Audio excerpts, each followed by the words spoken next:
Hi partner, golden tip 10.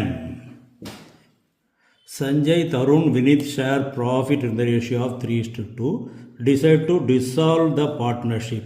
Okay. என்ன question பண்ணியிருக்காங்க, the gain or loss on realization. அப்போ gain லாஸ்னால் நம்ம எதை வச்சு கண்டுபிடிப்போம்? ரியலைசேஷன் அக்கௌண்ட் போடுவோம். முதல்ல அசட்னுடைய புக் வேல்யூ எல்லாம் டெபிட்டில் எழுதுவோம், லைபிலிட்டிஸ் எல்லாம் கிரெடிட்டில் எழுதுவோம். அசட்டு எவ்வளவுக்கு ரியலைஸ் பண்ணியிருக்கோமோ அதை கிரெடிட்டில் கொண்டு வருவோம். இதில் ஒன்று ஃபுல்லாக பே பண்ண வேண்டியிருக்கோம், இல்லை ஏதாவது குறைச்சி கொடுக்க வேண்டியதாக கொடுக்கலாம். இதுதான் கணக்கு. இப்போ இதை பேசிக்காக மைண்டில் வச்சுக்கிட்டு பாரு. Right, okay. On the date of dissolution capitals Sanjay, Tarun, Vineet, creditors, bills payable. அப்போ இதெல்லாம் liabilities. Cash in hand. Remaining assets realised. Asset realised தான் கொடுக்குறாங்க.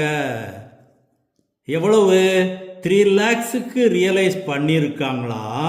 ஆனால் அசட்டுடைய புக் வேல்யூவை பற்றி ஒன்றும் சொல்லலை. அப்போ புக் வேல்யூ இருந்தால் தான் நம்ம கெயினாக லாஸான்னு சொல்ல முடியும். இதுக்கு நம்ம 11th படித்த பிரின்சிபலை கொண்டு வர்றோம். That is asset equal to capital plus liabilities. அந்த பாயிண்ட் படி.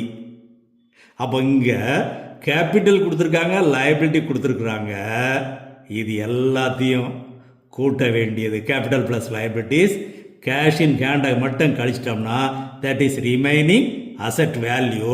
அப்போ இதுக்கு நம்ம ஒரு பேலன்ஸ் ஷீட்டாக போடலாம். அதை மெமரண்டம் பேலன்ஸ் ஷீட்னு சொல்கிறோம்.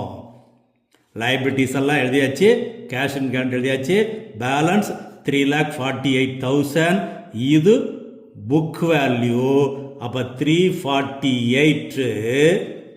லைபிலிட்டிஸை பொறுத்த பிரச்சனை இல்லை. கிரெடிட்டார்ஸு, பில்ஸ் பேயபிள், அதை பற்றி பேமெண்ட் பற்றி சொல்லலாம். அப்போ ஃபுல்லாக கொடுத்துருவோம். அப்போ இதில் 48,000 லாஸ் வருது. அதுபோக ரியலைசேஷன் எக்ஸ்பென்சஸ் ஒரு 13 இருக்கு.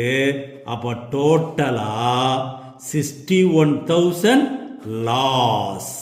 தென் B is the correct answer. இந்த மெமரண்டம் பேலன்ஸ் ஷீட் பார்த்துக்கோ.